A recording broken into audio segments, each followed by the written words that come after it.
Good morning, everyone. Good. I'm Dr. Henry Sagarishi, Director of Music here at Cedar Lane Unitarian Universalist Church. In a moment, I'll invite you to rise, but first, I'd like you to turn in your teal hymnals to hymn number 1073, The Earth is Our Mother. I have an idea of how I'd like this to be sung, in my mind anyway. There are 6 verses, and I will have a drum beat to precede each verse, and I'd like to sing each verse followed by drum beat and verse and drum beat, but leave out the last 2 lines, which we'll call the refrain until the very end, after we've sung verse 6, and we'll sing that refrain 3 times over. The choir is here to give you encouragement, and so here we go.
Good morning. Welcome to Cedar Lane Unitarian Universalist Church.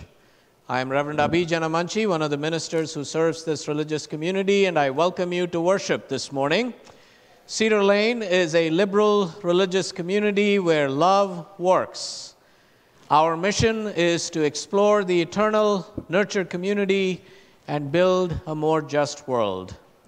Together, we dare to embody Dr. King's vision of the beloved community, and we say, whoever you are, whomever you love, wherever you're from, whatever your beliefs, life circumstance, or immigration status, you're welcome here. If you are new to Cedar Lane, we have a small gift for you. Please raise your hand if you're comfortable doing so, and keep it raised for a moment so our ushers can find you. All are invited to stay after the service to enjoy coffee and conversation. If visitors choose to use a yellow mug, our members and friends will be sure to greet you, because at Cedar Lane, yellow means hello. That was much better than the first service. Good job. At this time, I draw your attention to the printed page of announcements, which are included as an insert in your order of celebration.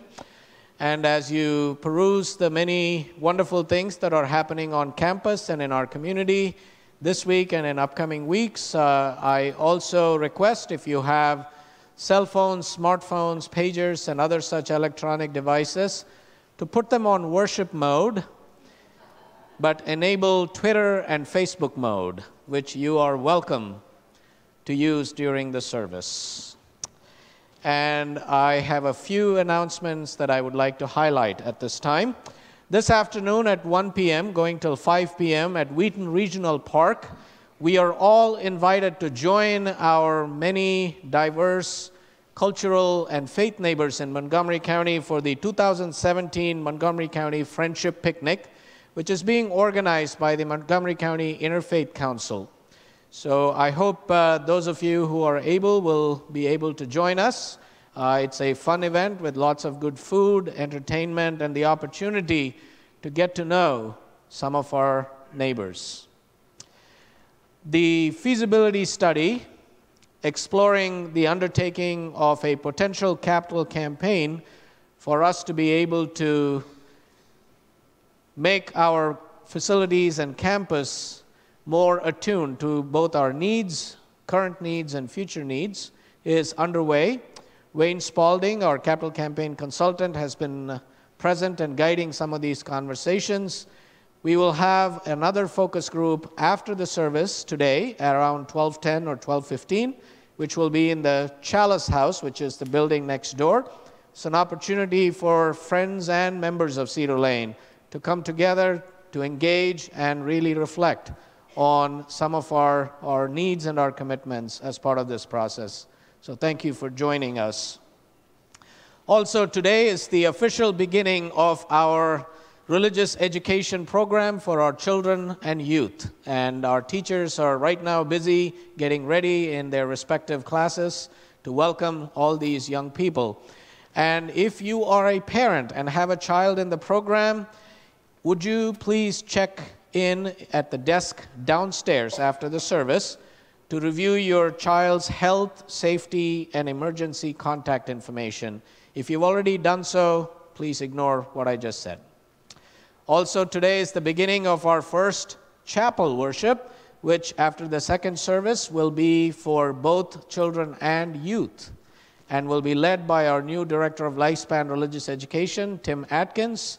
The theme is welcome, and the welcome extends out to the adults as well. So you're welcome to join our children and youth after the second service in the chapel. And today also after the service, there will be an orientation for potential new members. If you have been attending for a while and are curious, intrigued, freaked out about what it means to belong to a Unitarian Universalist religious community like Cedar Lane, well, this is your chance to come find out. We will be meeting in the library, which is right back there after the service, and it'll be an hour-long dialogue discussion about what it means to belong. And next Sunday, we will be recognizing some of our new members. And again, if you have joined as members in recent weeks or are interested to join, please feel free to talk to me or Roger Santo Domingo, our membership coordinator, at the orientation. And one more special announcement, which is a special talk that's happening next Sunday at noon with Beacon Press author Lori Tharps, who is the author of Same Family, Different Colors, which explores the experiences of multiracial families in the United States.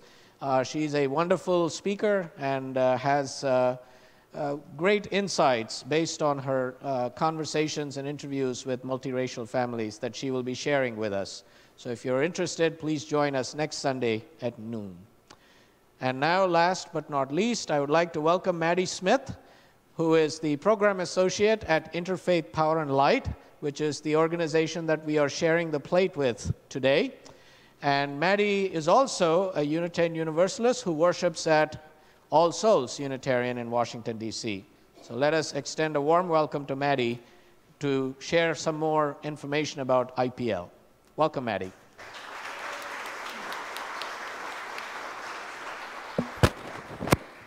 Good morning. I am Maddie Smith with Interfaith Power and Light. IPL works with hundreds of congregations across Maryland, D.C., and Northern Virginia to support them in saving energy, going green, and responding to climate change. And we're grateful for years of good partnership with the good green folks here at Cedar Lane UU. We do this through our 3 areas of focus: education, greening, and advocacy. We educate. We spend almost every weekend in a congregation like this one, inviting folks to reflect on climate change and what our faith traditions have to say about it. We help congregations go green and honor that interdependent web of existence of which we are all a part. And we speak out for climate solutions. Over 60% of the energy that powers our sanctuaries in Maryland is still made by burning fossil fuels. This dirty energy is making our neighbors sick and damaging our climate. Today, we're all in very good company. We're one of 60 congregations raising up climate justice from the pulpits as part of Climate in the Pulpits weekend. I'd like to call your attention to the bulletin that is available in the back of the sanctuary and that some of you may have received this morning already. I'm inviting each of you to take a moment after the service to join thousands of people of faith across Maryland who are committing today to speak out for cleaner energy by filling in the postcard to legislators on the bulletin and returning it to the table.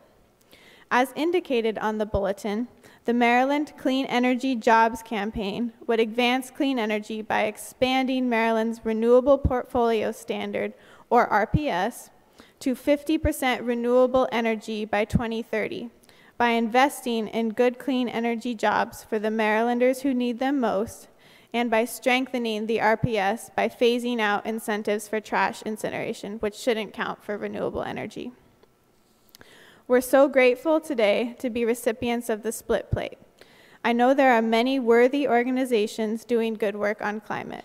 This is extraordinary, powerful work, and we accomplish it through trusted relationships with hundreds of local religious communities like Cedar Lane UU. We are a small grassroots organization, and every dollar you give today will strengthen our work so that together we may continue to struggle for climate justice. Thank you so much for your support. Thank you, Maddie. And now let us take a moment to greet our immediate neighbor to our left and to our right.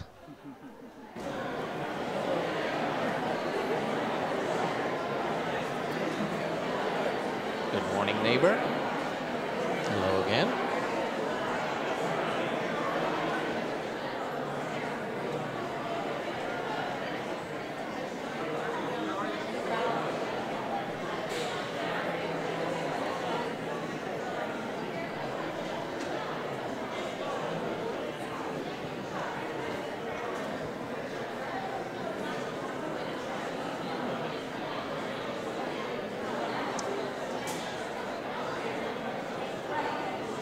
Let us center ourselves.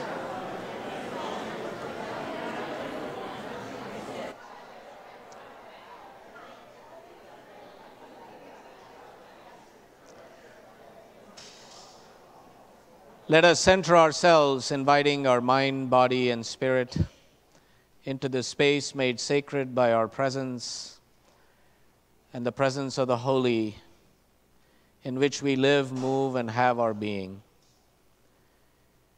And as we begin our time of worship together, let us use these words from the poet Denise Levertov to center and ground us.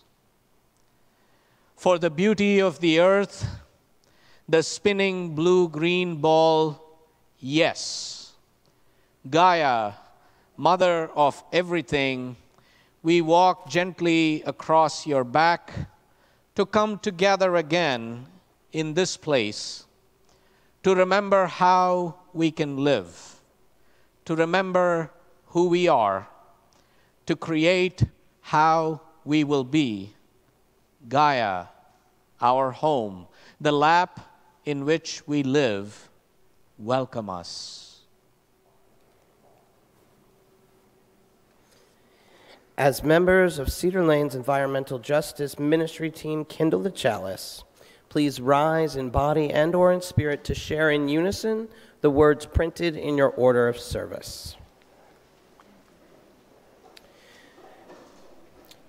We kindle the chalice for the web of existence which sustains us. For the sacred circle of life in which we live, move, and have our being. For the earth, the sky, above and below, and in respect for support for the greater circle of life, of which we are all a part. Please rise in body and/or in spirit to sing hymn number 134, Our World is One World, in the gray hymnal.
We gather in this sacred space of community to find strength, the spiritual, emotional, and even physical strength to face the many challenges of our lives. In this time of reflection, we lift up those in our community who are living through significant passages, the small and extraordinary milestones of life, and to the concerns of our own hearts. May all be held in the embrace of this community of care. Lynn Peters and Phil Schwartz have involuntarily extended their vacation in Torremolinos, Spain.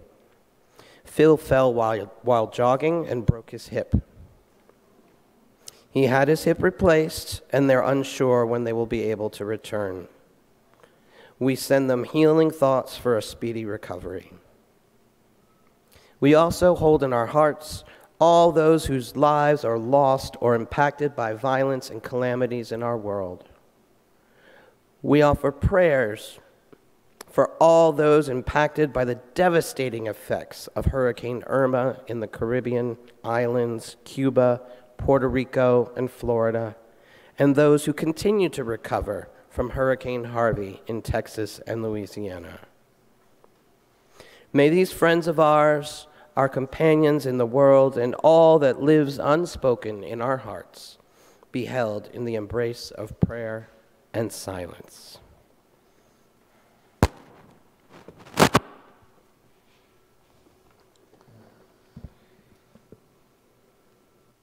Let us enter into a spirit of prayer, meditation, or reflection, holding in our hearts the joys and sorrows that were spoken, as well as the ones that were unspoken. May we hold each other in the loving embrace of the love that will not let us go, nor let us down. Would you pray with me? Spirit of life and love, infinite mystery in which we live, move, and have our being, hear our lamentation. We have forgotten who we are. We have alienated ourselves from the unfolding of the cosmos. We have become estranged from the movements of the earth. We have turned our backs on the cycles of life. We have sought only our own selfish security. We have exploited simply for our own ends. We have distorted our knowledge. We have abused our power. And now the land is barren, the waters are poisoned, and the air is polluted. Now the forests are dying, the creatures are disappearing, and humans are despairing. O infinite Spirit, we ask forgiveness. We ask for the gift of remembering, of remembering. We ask for the strength and courage to change, because we recognize that we are all in this together. May our lamentations be a seed that grows into unwavering resolve. In the name of all that is holy and life-affirming and life-sustaining, we say, Shalom, Salam, Om Shanti, Amen. Blessed be. As we enter the silence together, those who are remembering the loss of a loved one or commemorating the anniversary of the loss of a loved one are invited to rise in body and/or in spirit and remain so until the musical offering. Let us enter the silence together.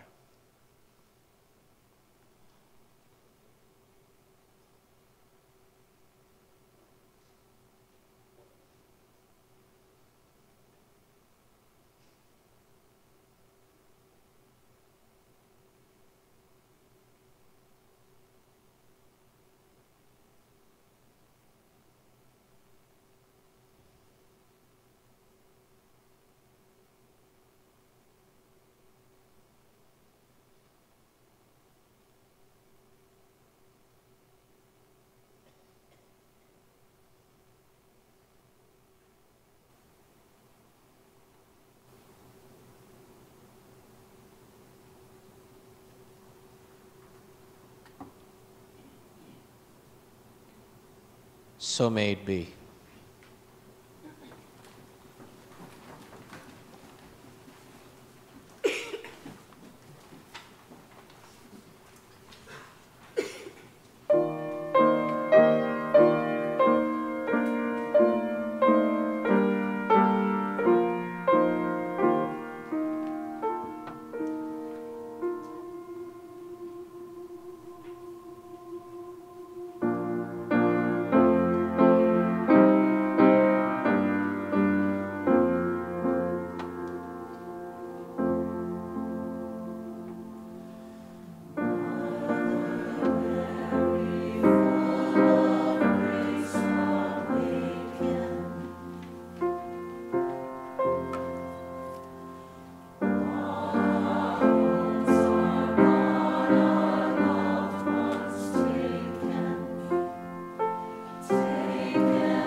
Thank you, Henry and Jasmine and the choir.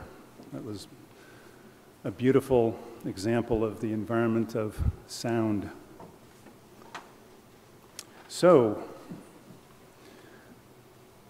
a little exercise before I really start. Everybody get your shoulders ready. We're just going to briefly clap together in unison about once per second, just 5 times. All right? Ready? And perfect. Some of you can't count, but that's okay. So I'm Jim Lawrenson. I'm the current chair of the Cedar Lane Environmental Justice Ministry team.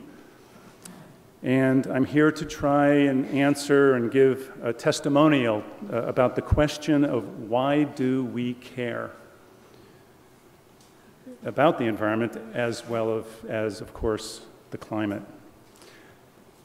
Everyone has heard the typical list of reasons why we should care: the need for clean air, clean water, for better health, etc., for a normal, stable environment, for growing crops, for avoiding being flooded out, to avoid seeing the poorest of us suffer the most consequences. But in thinking about this talk, I wanted to think more deeply. Is environment really just a thing that we breathe and eat and drink and live in? I think like many of us here as kids, I mean, I certainly did not think of the environment as a thing. It wasn't an extractable resource or commodity. It was something so much more than that. It was truly inextricable from who I was and who I think I am now. I was extremely lucky to grow up in the Northeast next to the ocean. I spent literally every spare moment either in the water, on the water, or next to the water.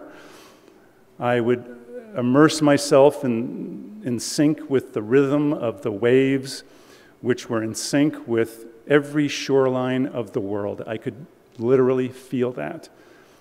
Or I would row our little family pram around in these inlets and do snorkeling and watch the incredible profusion of sea life.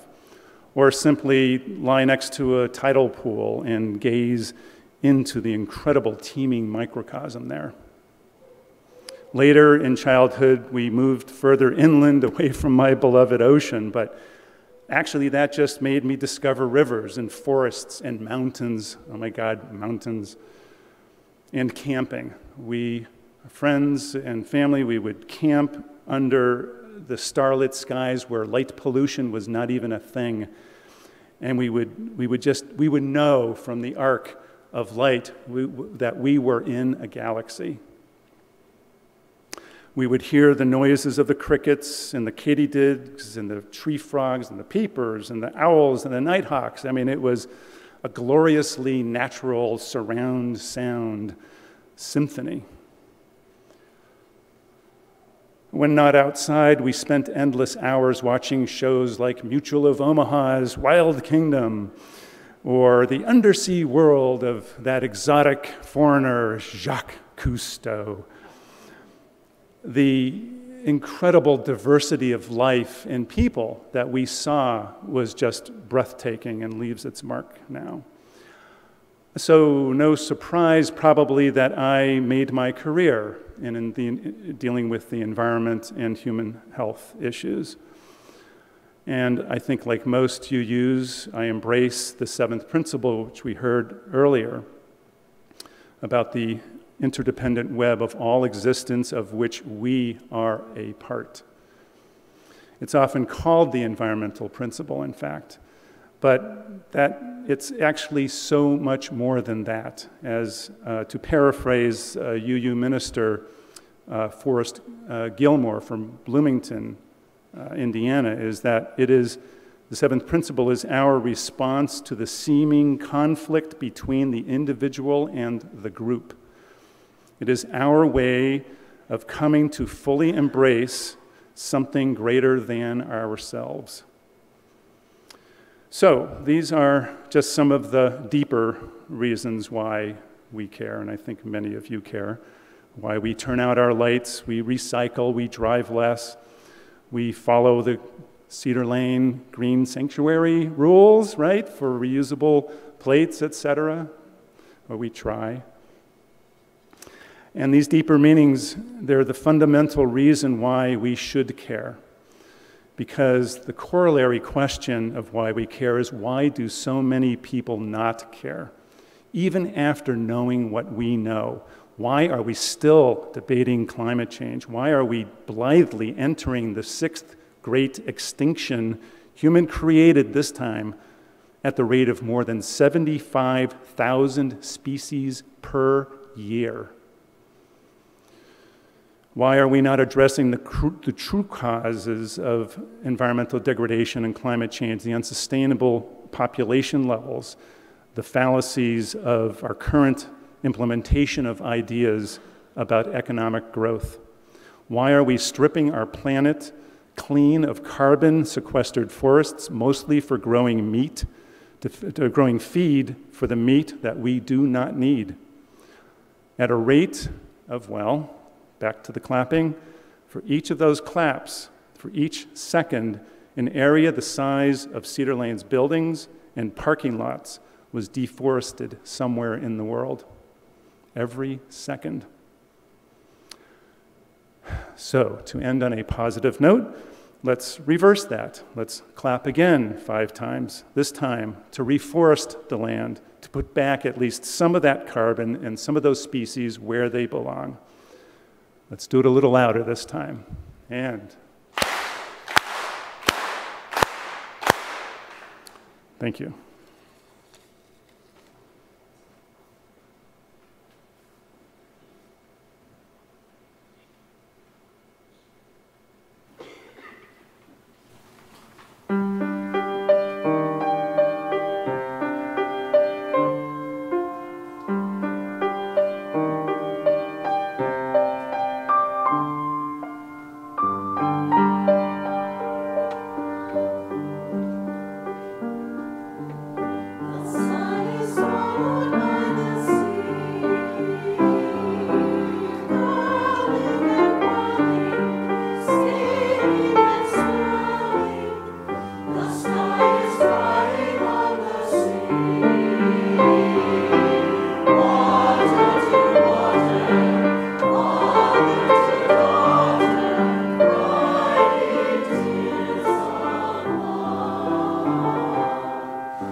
Thank you, members of the choir, Jasmine and Henry, for that beautiful anthem.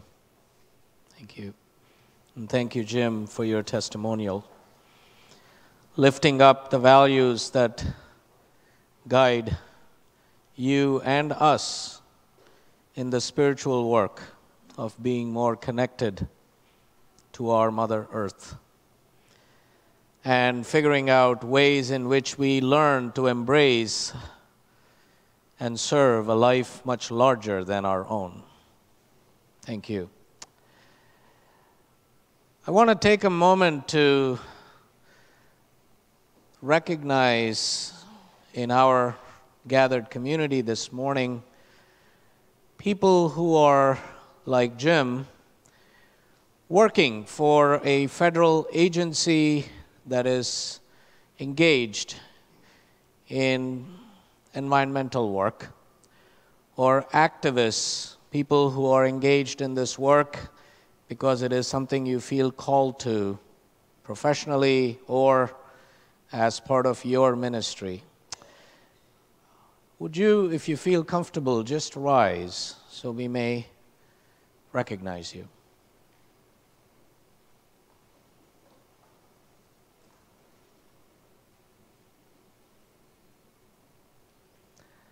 Thank you.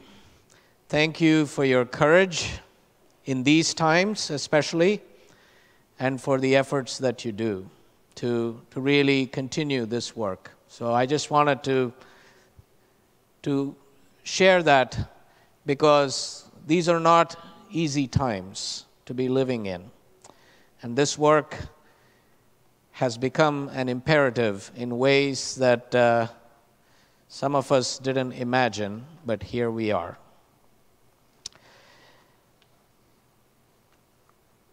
So it's been a rather intense and hectic summer, hasn't it? Weather-wise and otherwise, it's been an intense and hectic summer. In the last few weeks, we have witnessed two major destructive back-to-back hurricanes that hit Texas, Louisiana, Puerto Rico, Florida, Georgia, South Carolina, and several Caribbean islands, causing unprecedented flooding of a nature that we had not witnessed before, and unprecedented, devastating damage. We also witnessed the heat wave that has spawned wildfires that continue to rage in the Pacific Northwest. We've seen monsoon rains and just incredible flooding in India, Nepal, and Bangladesh that have claimed more than 1,200 lives. And while not technically a weather event, the earthquake in Mexico that registered an 8.2 on the Richter scale, the strongest in a century in Mexico.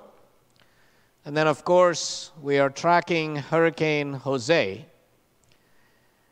as it makes its way through the Atlantic, praying that it continues in the Atlantic and doesn't come and make landfall, and especially this time it might come over the Northeast. And then I hear there are a couple more that are brewing.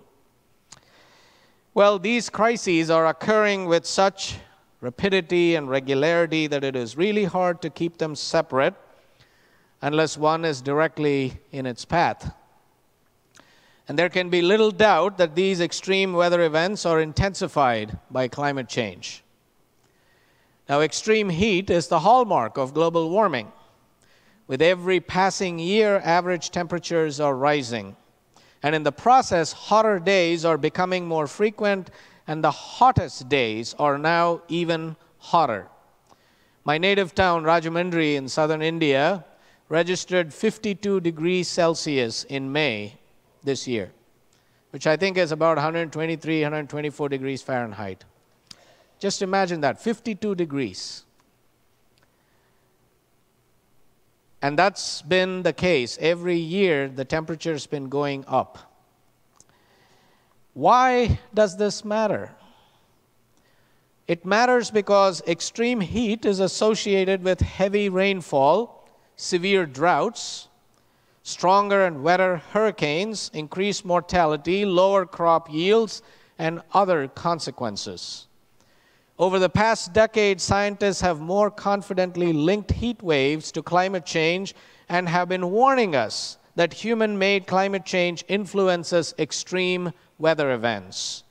Now, while they don't say that climate change caused a specific hurricane like Harvey or Irma, for example, they are saying that climate change is amplifying the characteristics of these storms in a way that's making them more dangerous.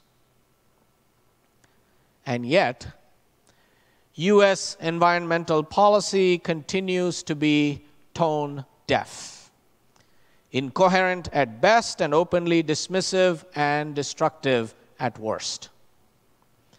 In fact, in some ways, it feels like what many of us saw unfold in season 7 of HBO's Game of Thrones. Now, how many of you watch Game of Thrones?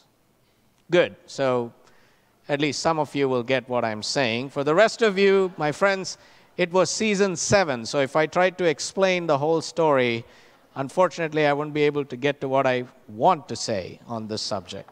So just check it out.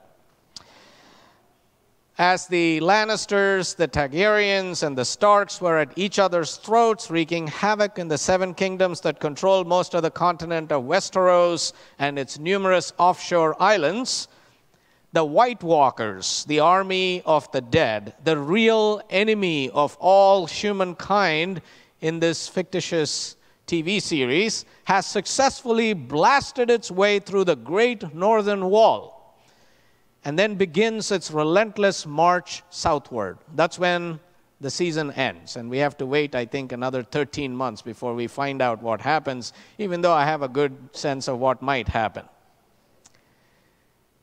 So too, in the real world, we are consumed on a daily basis by news of cynical machinations, political posturing, bitter partisanship, mean-spiritedness, nasty attitudes, while the deadly army of White Walkers in the form of hurricanes, storm surges, floods, and wildfires marches toward our northern gate using unregulated growth, dismantled regulations, and climate change denial as weapons of mass destruction.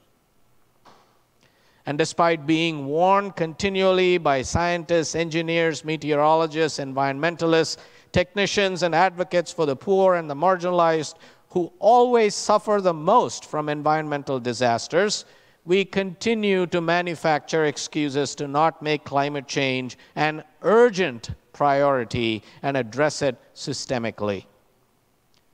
One of the Trump administration's chief climate deniers, EPA chief Scott Pruitt, said he found it crass to discuss the actual cause of the devastation instead of focusing on helping people as Irma was approaching, adding that it was very, very insensitive to Floridians to bring up climate change in their time of trouble. Now, such sentiments remind me of reactions from the National Rifle Association and gun proliferation activists who are always horrified, appalled, and apoplectic at the mere mention of lax gun control in the wake of mass shootings, as if discussing the most direct causes of events in order to prevent future tragedies is the greatest insult that one can hurl at victims and survivors. That's how it feels. Then there are those on the left and some of the mainstream media who are somehow lulled into being hopeful that when climate change impacts wealthy elites, who most benefit from industries that fuel both their bank accounts and the world's greenhouse gases, they will somehow rethink the price we are paying for a fossil fuel-powered civilization and somehow be transformed into tree huggers. Now, just because billionaires like Richard Branson lost mansions on their private islands, or President Trump's winter White House Mar-a-Lago had to be evacuated, or right-wing shock jock Rush Limbaugh, just days after criticizing the media for creating what he considered to be an undue hype over climate change and hurricanes, was forced to flee his Palm Beach home, or Florida Governor Rick Scott, whose tenure launched a virtual ban on the phrase climate change at state agencies, and who personally oversaw defunding the protection of wetlands that guard against flooding, who was forced, along with Senator Ted Cruz, to appeal for federal funds that they were very happy to see go away to help rebuild their respective states, does not mean that climate denialism is finally on the wane. Let us not delude ourselves. And some of the elites who deny the existence of climate change are the same ones who refuse to see the pervasive inequality underlying these disasters. After all, capitalism combined with structural and institutional racism is exactly what drives inequality and environmental injustices. Vulnerable communities pay a disproportionate price for climate-related disasters, just as they do in other aspects of life. In Houston, for example, people of color were unsurprisingly hardest hit by Hurricane Harvey. And unlike Richard Branson, most poor Americans on coastal communities do not have an underground wine cellar to which they can retreat to during a hurricane, or have unlimited private resources to completely rebuild their homes. The idea of climate justice is anathema to those elites who prop up our oil-soaked economy.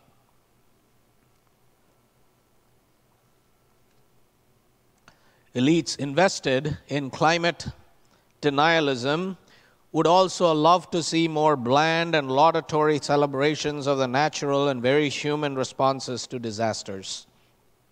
As Trump, who has called climate change a hoax, declared on Twitter, "In times such as these, we see the strength and the resolve of the American spirit, and we see the kindness and courage of our people. America stands united," and I mean totally united. Now, while it is important to uplift the self-sufficiency and resilience of disaster-stricken communities and the great American spirit that calls us to step outside of our own lives to reach out and support those in need, we also need to demand justice and draw attention to the larger systemic reasons for how we got here in the first place, and what the responsibility of elites, institutions, and all of us are in causing the crisis of climate change in the first place. Because this is not a political issue, this is not a partisan issue, this is not Republican, Democratic, or Green issue. It is a moral issue. And it calls for moral awakening at a level that is in itself unprecedented. We need to recognize, as environmental educator and activist who works at the Post-Carbon Institute, Richard Heinberg points out that our core ecological problem is not climate change, but overshoot. He explains, and I quote, "Over the past century and a half, enormous amounts of cheap energy from fossil fuels enabled the rapid growth of resource extraction, manufacturing, and consumption, and these in turn led to population increase, pollution, and loss of biodiversity. The human system expanded dramatically, overshooting Earth's long-term carrying capacity for humans while upsetting the ecological systems we depend on for our survival.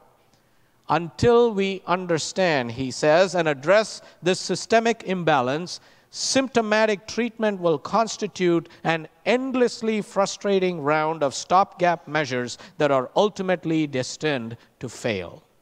End of quote. Heinberg's calling for systemic change driven by moral awakening that requires action at every level of society.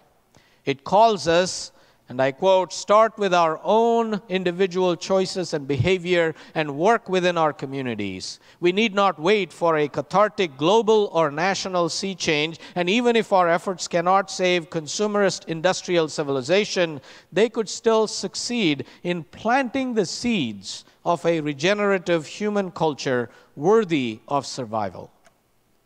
Planting the seeds of a regenerative human culture worthy of survival.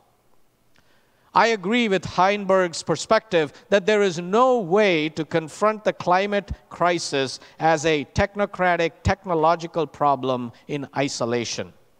It must be seen in the context of colonialism and militarism, austerity and privatization, capitalism and economic inequality, and of the various systems of othering needed to sustain them all.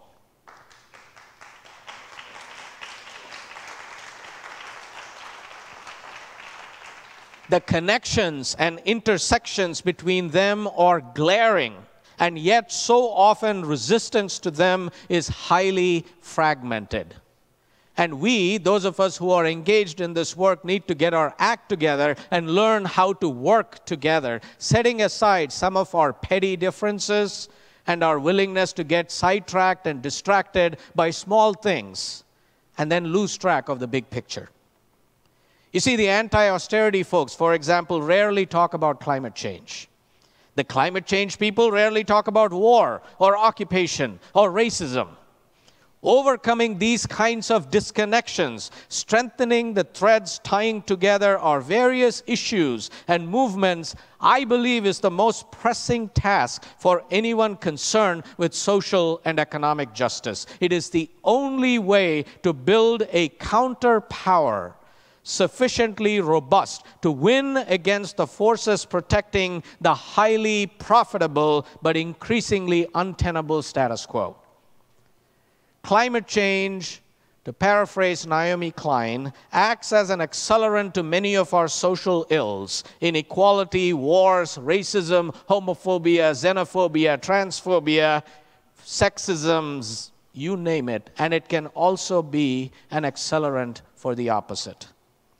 Indeed, the climate crisis, by presenting our species with an existential threat and putting us on a firm and unyielding science-based deadline, might just be the catalyst we need to knit together a great many powerful movements, bound together by a belief in the inherent worth, value, and dignity of all people.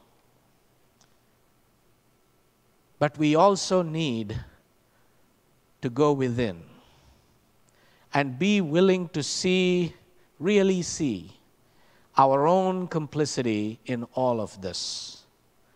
The way we, at least those of us in the West and industrial countries like China and India, are living is simply not sustainable for the planet. And then there's the issue of overpopulation, which can itself be a whole reflection. We are damaging the ecosystem simply because we no longer recognize that we live in an impoverished world, a world that we have impoverished. Instead, we believe in what poet Wendell Berry calls the doctrine of limitlessness, which he defines as feeling entitled to pursue without limit whatever we conceive as desirable.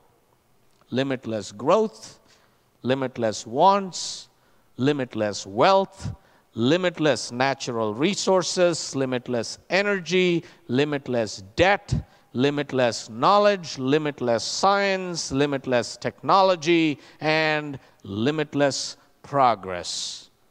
Onward and upward forever, which actually used to be a Unitarian mantra first pronounced and proclaimed by James Freeman Clarke, bless his soul, in the early 1800s. And necessarily, it must lead to limitless violence, limitless waste, limitless war, and limitless destruction.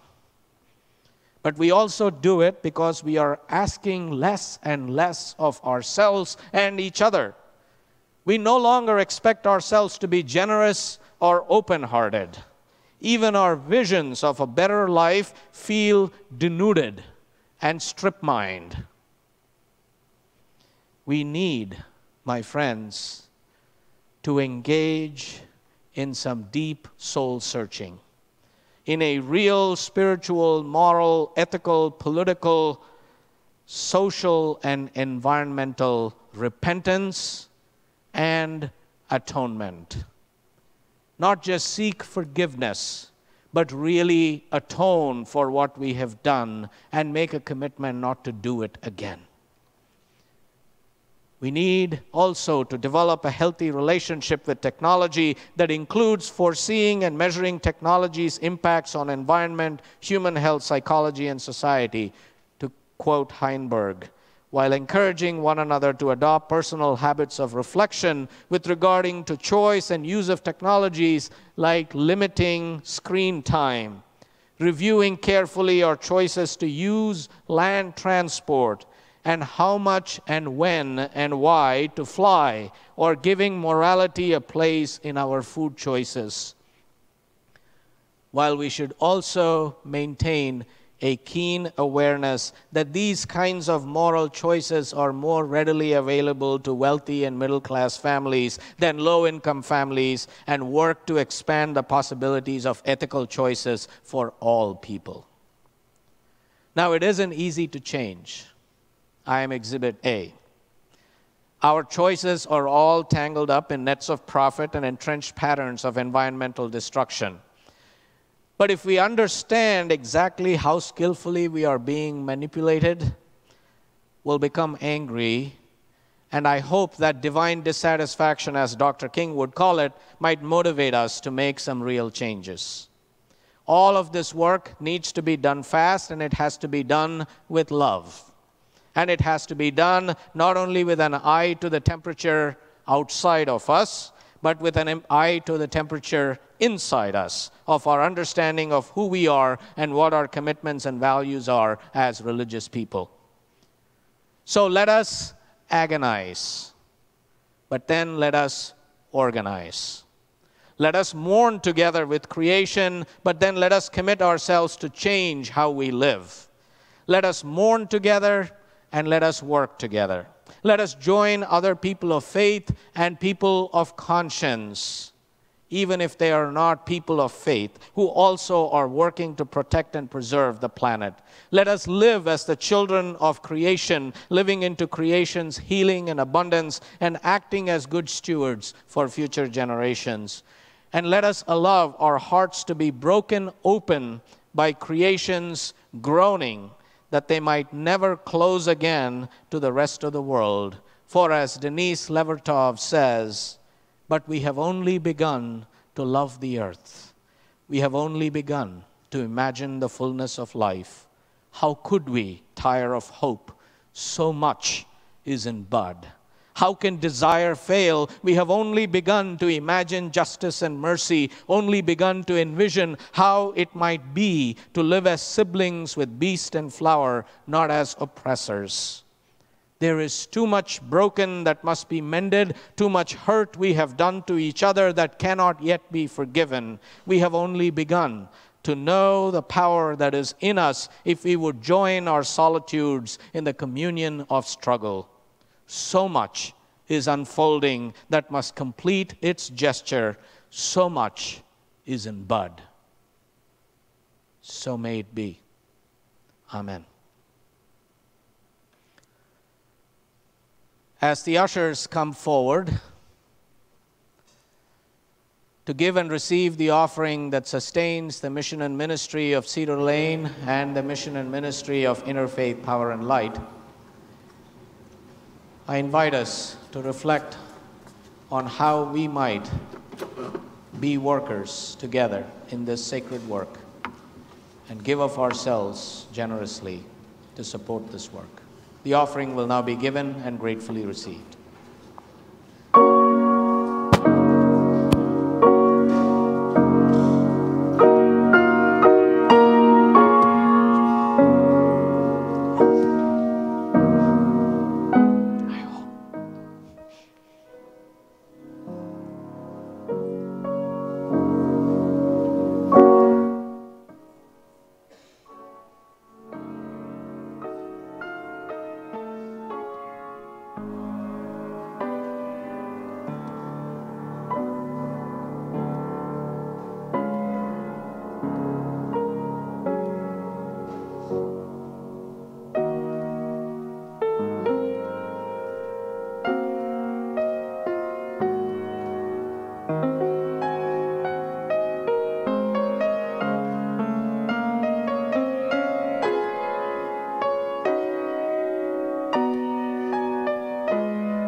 Through the work of our lives and the work of our hands, our love is made real. May we be grateful for all that we bring and share to make this a beloved community.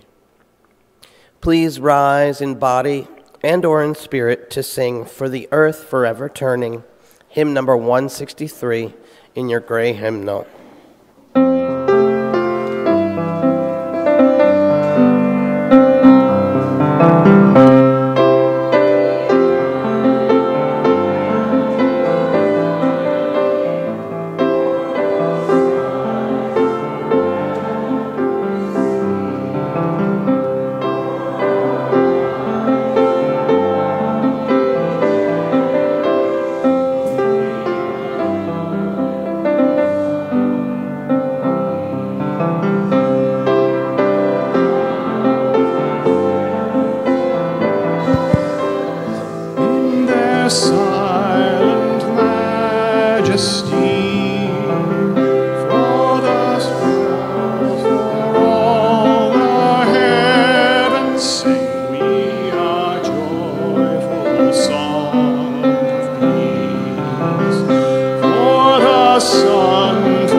Please remain as you are, and as you feel led, hold the hand of your neighbor or bump elbows if you wish.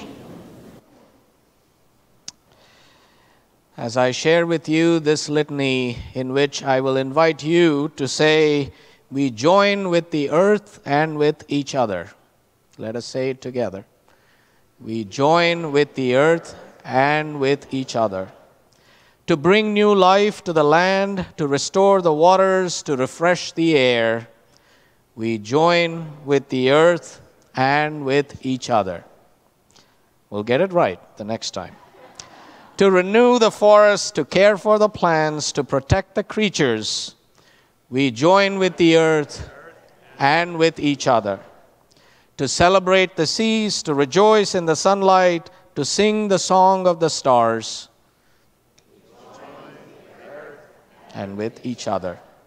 To recall our destiny, to renew our spirits, to reinvigorate our bodies,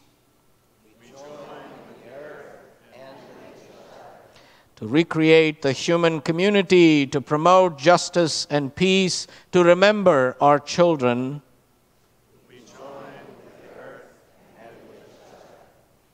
Go in peace, go making peace, live gently, love mightily, and bow to the mystery. And please remain, if you're so moved, as you are for the postlude. Please join in singing if you like.